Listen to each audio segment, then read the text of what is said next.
بسم الله الرحمن الرحيم الحمد لله رب العالمين وصل اللهم على سيدنا محمد وعلى آله وصحبه أجمعين رب اشرح لي صدري ويسر لي أمري واحلل عقدة من لساني يفقه قولي اللهم لا علم لنا إلا ما علمتنا إنك أنت العليم الحكيم اللهم علمنا ما ينفعنا وانفعنا بما علمتنا وزدنا علما وعملا متقبلا يا أرحم الراحمين وتب علينا إنك أنت التواب الرحيم ولا حول ولا قوة إلا بالله العلي العظيم.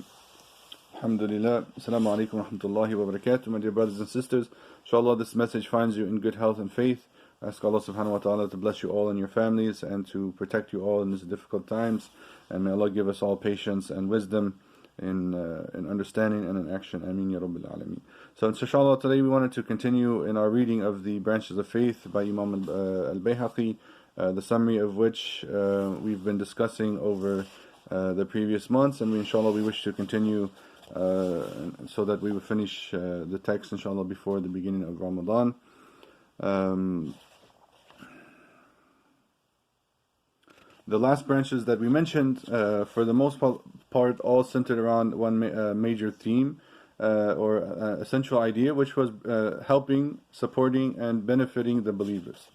That one of the branches of faith for us is that we support one another as Muslims. We are a family. The Muslim is the brother of a Muslim, the Muslimah is the sister of a Muslimah, and we want to interact with one another with that in mind. So you're not a stranger who's a Muslim, but you're my brother or you're my sister in faith, and I should deal with you with that in mind, and make sure that I'm doing only that which benefits you, or at least if I can't benefit you, that I protect you from harm, intentional or unintentional, right? So sometimes we can't really benefit one another. I mean, we don't know how we would do that per se, but we can protect each other from harming one another. So every human being has potential to inflict harm on themselves and harm on other people. So that might be something as insignificant as throwing trash out on the street. And then perhaps someone's walking and slips on the trash or trips on the trash or something like that. So if I can't benefit them, at least I can prevent myself from harming them and to restrict harm for them. So those branches have all kind of centered around this idea of helping and supporting and strengthening one another. And we will continue now actually with two branches which are related. The first of which is honoring our neighbors. Honoring our neighbors. And Allah subhanahu wa ta'ala has mentioned in several places that ihsan is due, that excellence is due, that goodness is due to the neighbor who is close and the neighbor who is far. And the Prophet ﷺ mentioned, as reported by Aisha radiallahu anha in Sahih Bukhari and Muslim, that Jibreel alayhi salam used to command the Prophet ﷺ and instruct him regarding the neighbor, to the extent that the Prophet ﷺ thought that Jibreel would give him revelation that the neighbor would actually inherit from the individual. That he was commanded to honor the neighbor so much that he was thinking that maybe revelation would come through Jibreel that the neighbor actually has a piece of the inheritance. Subhanallah. قال عليه الصلاة والسلام ما زال جبريل يوصيني بالجار حتى ظننت أنه سيورثه. That Jibreel alayhi salam used to command regarding the neighbors, such to the extent that I thought that he would be given a share of one's inheritance.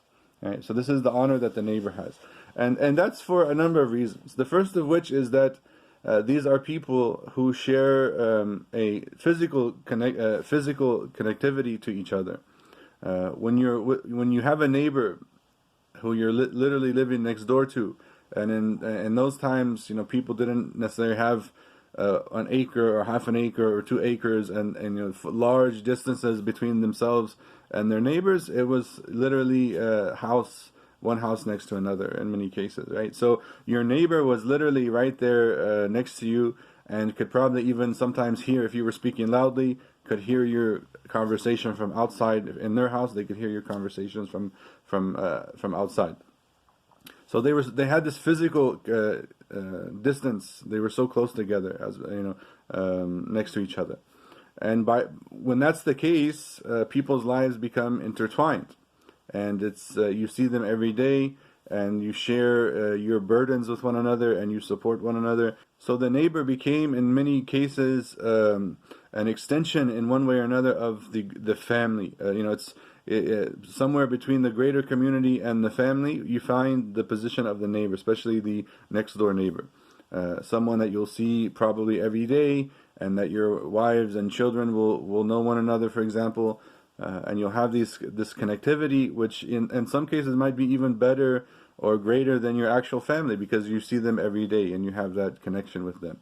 And because of that, in general, Islam has blessed us to be people who support one another and look out for each other, and that starts with the family, but then extends out into society. When it extends out in society, it immediately goes to the people who are closest, then to the people who are a little farther, and then farther. So if your neighbor was starving, you would not send money to someone in another state or another country or another continent to feed that person. Your neighbor is next to you, physically next door to you, and they're starving, and you have to look out for them and support them whenever possible. This is one of the dictates of the religion, that we look out for one another. And this is an opportunity for the believer to unite with one another. There's an idea of ta'awun al-birri wa taqwa, that to unite and come together for righteousness and good deeds. And that's one of the things that can be done with the neighbors, especially if the neighbor is a Muslim. Especially if the neighbor is a Muslim, right? That you have the opportunity to connect with them. But even if they weren't a Muslim, you have the opportunity to maybe help them in a way which they can benefit from, and through that connection with you, they might actually find Islam and understand something about Islam. And that's the case for a lot of us in this country, that most of our neighbors are not Muslim, but we have an opportunity to show them through our character the kind of religion that we believe in. Alhamdulillah. And we see that in Islamic history, the importance of this character and serving and helping other people, and what that meant to Islam as a religion and how it spread. Muslims went into the subcontinent of Asia and into places like Malaysia and Indonesia. Muslim armies didn't go there. There was no battles that somehow people were suddenly being ruled over by a Muslim government, and then from there they saw Muslims, how Muslims lived and ruled, etc. That wasn't the case. Islam came through traders. Islam came through preachers, and it's really interesting that what happened in many places in that part of the world is that the people saw the Muslims and their character, and they interacted with them, and they saw the uprightness of the believers, and how they didn't cheat in business, and they weren't rude, and they weren't arrogant, and they didn't lie. And they said, these people are on something which is has truth to it. And they saw the truth of Islam through the character of the believers. And this is a historical fact that this happened in many places in the world, that Muslims spread the message just by their character, right, and how they dealt with people. Now, in our day and age, unfortunately, a lot of times we've done the opposite, and we see people who they might have actually found Islam online or through reading books in a place in the world where there weren't any Muslims. This is in many cases here in America. This happened. People found Islam by reading some books or through the internet, and then they believed in what they read, and the message of Islam and the core teachings of Islam they accepted, and they were Muslims in their own way. Maybe they even said the Shahada, for example, if they knew what that meant and how to actually do that. Maybe they said the Shahada and considered themselves Muslims and were trying to live as Muslims. And then they might, because of their love for Islam, seek out a masjid. And we've heard stories, and we know people who would drive 3 or 4 or 5 hours from their little town, and some in the Midwest or in the South, and go to a bigger city where there's a masjid, hoping to be around Muslims, hoping to meet Muslims.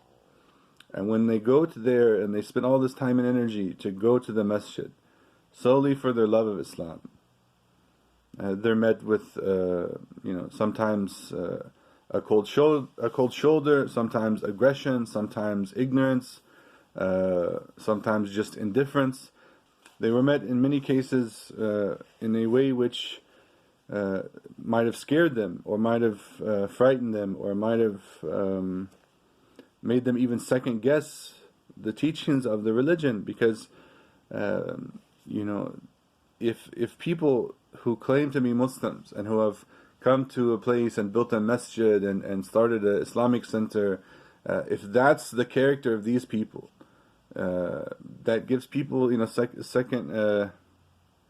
second thoughts. It gives people second thoughts. It gives people doubts. And in many cases, we've heard of sisters specifically who have come to masajid, and they don't know about this idea of hijab, and they don't know about proper dress, etc. And they just come to the masjid wearing what they have on, and they're greeted with shouts of you have to cover up, or shouts of you're in the wrong space in the masjid. This is unfortunately very, very common, and we've heard these sorts of stories all across the country in so many masjids. And in many cases, the sister said, "You know what? I cried and I never went back," or they literally might have been pushed away from the religion due to that sort of interaction. So we must, in one way, we have to think about what that means for us on an individual level and on a communal level. But this idea of our character showing the beauty of this religion, that means so much. That means so much, and that starts with the family, and then starts in this case with the neighbors, right? So you can't be hateful and evil to your neighbor and then somehow claim to be a good Muslim, right? It doesn't work like that. So the next thing we want to talk about, inshallah, is honoring your guests. And the Prophet ﷺ said, "Man kana yu'min billahi wal yawm al-akhir falyukrim dayfa." The Prophet ﷺ said, whoever believes in Allah and the last day should honor his guest. He should honor his guest. And honoring a guest has many different manifestations. That is, if you have a meal, you feed them what you would feed yourself. You respect them. You respect their time. You respect you honor the fact that they're there in your home, and hope that you're able to offer them the best that you have, and you're willing to give something for them, that even if it was something that might have been special to you, or something which you might have saved for been saving, for example, food or something like that. Traditionally a lot of people weren't eating meat. They didn't eat meat daily or even weekly. Eating meat might have been a once a month or once a year, or it might have been a rare occasion. But it's very common for people when they have guests that they'll spend that money to honor their guest and serve them meat if that's in their capacity, right? This idea of just giving them a comfort and making their stay joyous, and so that they leave feeling uplifted and feeling happy and feeling supported, etc., etc. Right? These are really important concepts, inshallah. So, barakallahu feekum. We ask Allah to protect you all during these difficult times. Now, obviously, this last point here, having guests. Part of having guests is again to honor them and protect them and make them comfortable. So we want to limit our guests, and having guests in these difficult times, so that we don't harm them and they don't harm us unintentionally. But inshallah, when Allah permits, we will gather together in the houses of Allah and then the houses of the believers as friends and family, with Allah's permission, inshallah. سبحانك اللهم وبحمدك نشهد أن لا إله إلا أنت نستغفرك ونتوب إليك ربنا آتنا في الدنيا حسنة وفي الآخرة حسنة وقنا عذاب النار وصل اللهم على سيدنا محمد وعلى آله وصحبه أجمعين. السلام عليكم ورحمة الله وبركاته.